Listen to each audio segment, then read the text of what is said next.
जीवन में जब गलत फैसले ले लिए जाते हैं तो उसके बाद जब इंसान को होश आता है तो ही उसकी आंखें खुलती हैं। लेकिन कई बार तो इंसान यही सोचता है कि मैंने जो फैसला लिया है यह बहुत ही अच्छा है। लेकिन दोस्तों, आज की घटना में गलत फैसले के ऊपर जो यह घटना घटी है उसके बारे में यहाँ पर पूरी जानकारी लेंगे और मैं उम्मीद यही करता हूँ कि आप इन घटनाओं से कुछ ना कुछ सीख कर अपने जीवन के ऊपर लागू जरूर करेंगे, जिससे कि आपका जीवन बेहतर हो सके। आज की घटना में एक तलाकशुदा पति पत्नी होते हैं। उनके तलाक हुए 5 साल हो जाते हैं और फिर पति एक बस ले लेता है, बस खरीदता है और फिर 5 साल के बाद वह पत्नी उसी बस में चढ़ जाती है। और फिर उसके बाद जो वहाँ पर होता है, पूरी जानकारी लेने के लिए वीडियो को अंत तक जरूर देखिएगा। नमस्कार, मैं हूँ सुदेश कुमार और ब्रेन डिमांड चैनल में आपका स्वागत है। यह हमारा नया चैनल है दोस्तों, इसको सपोर्ट करिएगा। यहाँ पर हम बहुत सारे वीडियोज़ लेकर आते हैं जो कि सबसे अलग होते हैं और यहाँ पर भी हमें सब्सक्राइब करें, फॉलो करें। पेज भी है इस चैनल का, फेसबुक पेज।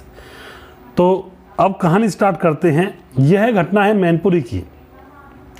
मैनपुरी के अंदर एक रमेश नाम का लड़का रहता है जो गरीब है, मेहनत मजदूरी किया करता है और मेहनत मजदूरी करके अपने परिवार का भरण पोषण कर रहा है। घर में माता पिता हैं, एक बहन है। तो जो रमेश होता है उसका ज़्यादातर काम होता है मछली पकड़ने का। मछली पकड़कर वह बाज़ार में बेच दिया करता है। तो एक नदी में से वह मछली पकड़ता और उनको इकट्ठी करके बाजार में बेच दिया करता। उसी नदी के ऊपर एक पुल था, उस पुल के नीचे ही वह मछली पकड़ता।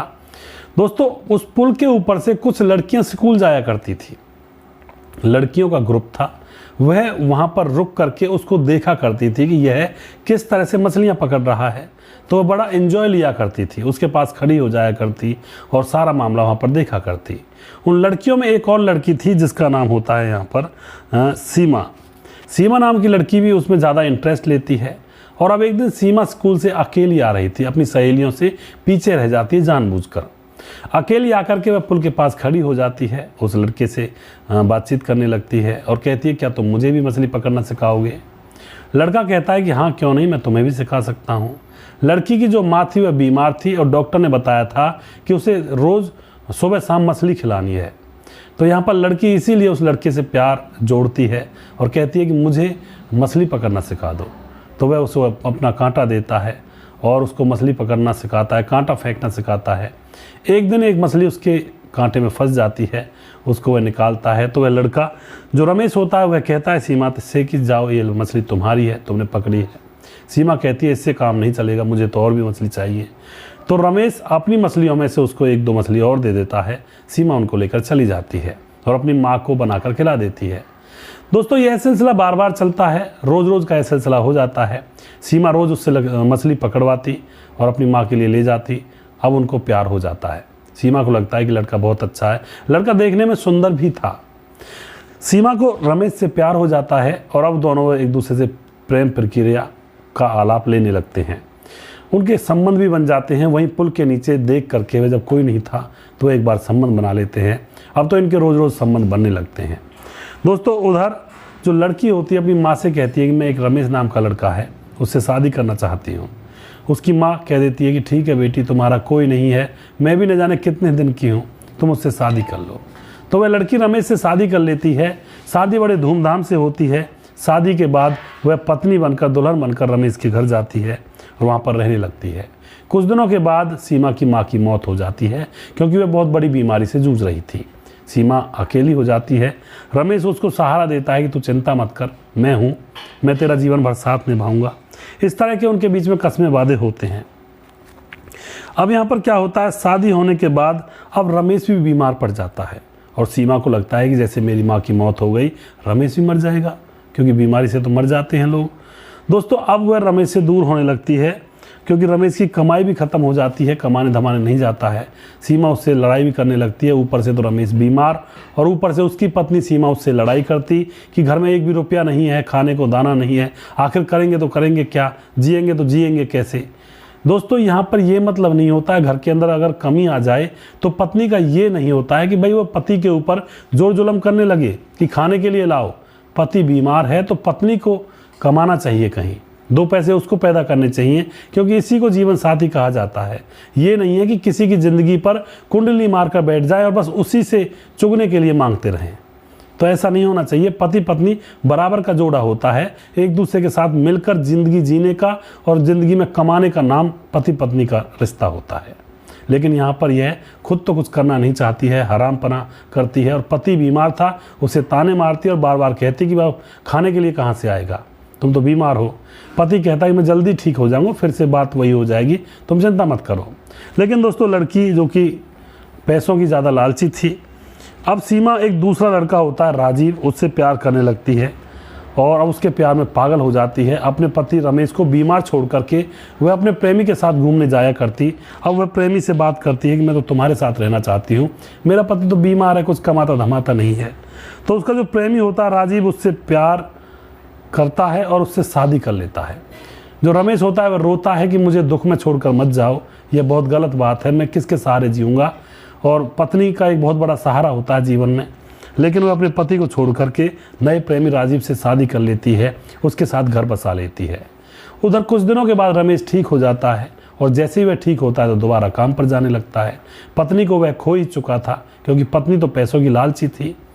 वह जैसे काम पर जाता है तो उसको एक घर की खुदाई का काम मिलता है, तो वह घर की खुदाई कर रहा होता है, तो उसको कुछ उसमें से सोने चांदी की चीज़ें मिल जाती हैं। उनको वह चुपचाप अपने घर ले आता है, बड़ा खुश है। उसके दोस्त उससे मिलते हैं तो दोस्त को बताता है कि मुझे ऐसे ऐसे सामान मिला है।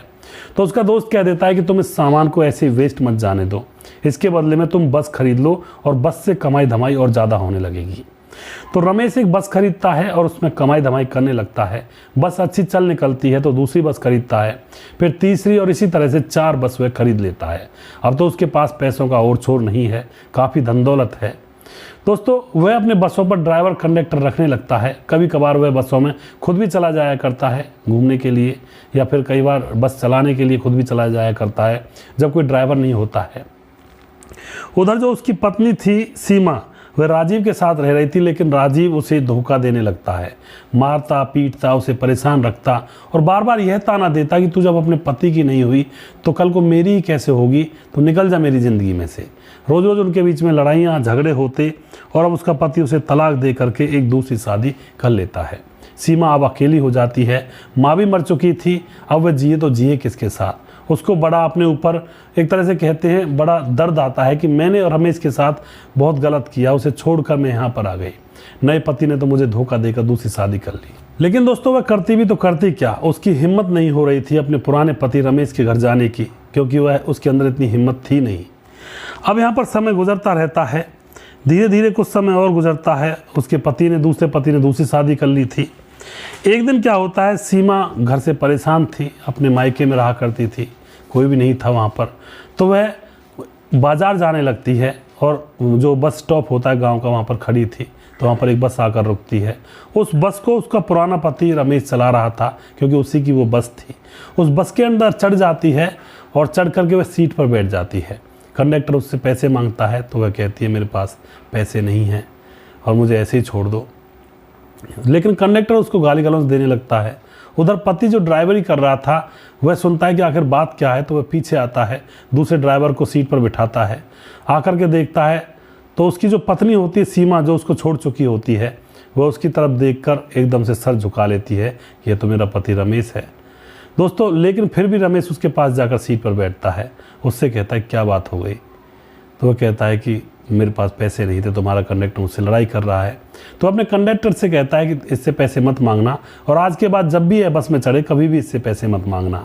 दोस्तों यहाँ पर सीमा चुपचाप बैठी हुई थी, नज़रें मिलाने की हिम्मत नहीं थी अपने पति के सामने, लेकिन पति पूछ लेता है कि क्या हाल चाल हैं, कैसी तबीयत है, कैसा घर बसा हुआ है। यह बात सुन करके वह पत्नी रोने लगती है और कहती है मेरे पति ने दूसरी शादी कर ली, मुझे अकेला छोड़ दिया।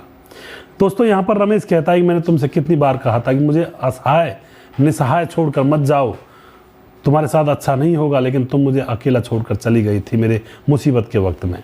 तो यहाँ पर पत्नी फूट फूट कर रोने लगती है, रमेश के कंधे पर सर रख लेती है। अभी तक उसकी हिम्मत नहीं हो रही थी उसके घर जाने की, लेकिन अब वह अपने दिल का सारा जो दुख है वो निकाल कर रमेश के कंधों पर उड़ेल देती है। लेकिन रमेश ने भी दूसरी शादी नहीं की थी अभी तक। रमेश उसके सर पर हाथ रखता है और कहता है तुम हो तो मेरी ही पत्नी, कोई बात नहीं, तुम गलत रास्ते पर चली, लेकिन आज के बाद तुम मेरे साथ रहोगी। दोस्तों सीधा रमेश उसको अपने घर ले जाता है। वहाँ जाकर वह अपने सास ससुर और अपनी ननद से माफ़ी मांगती है और फिर से वह अपने पति के साथ रहने लगती है। तो इस तरह की घटनाएं हो जाती हैं दोस्तों। सुबह का भूला शाम को अगर घर आ जाता है तो उसको भूला नहीं कहते, ये बूढ़े बड़े कहा करते हैं इस कहावत को, और ये बात सही भी है। घर बसाने हैं, चलाने हैं, तो यह बात तो एक्सेप्ट करनी ही पड़ेगी। अगर हम किसी इंसान या किसी औरत की किसी भी गलती को लेकर के बैठ जाएं कि इसने ये क्यों कर दिया, क्या किया था, इसने हमारी इज्जत को नीलाम कर दिया, तो फिर घर कैसे बसेगा? घर तो चलाना होगा ना, मरा तो नहीं जाएगा। ज़िंदगी है, समाज में घर भी बसाना है, बच्चे भी पालने होते हैं, परिवार भी चलाना होता है।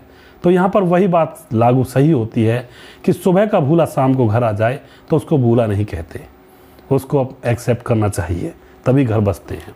तो यहाँ पर आपको यह स्टोरी कैसी लगी, आप अपनी राय कमेंट बॉक्स में लिख सकते हैं। दोस्तों इस चैनल पर हम वीडियोज़ लेकर आते हैं अलग से, जिस पर अलग ही कहानियाँ होती हैं, इसको सपोर्ट करें। यह हमारा दूसरा चैनल है ब्रेन डिमांड। हम आपके बहुत बहुत आभारी रहेंगे। अगला प्रोग्राम मैं जल्दी फिर से लेकर आऊँगा, तब तक आप खुश रहें। जय हिंद, जय भारत।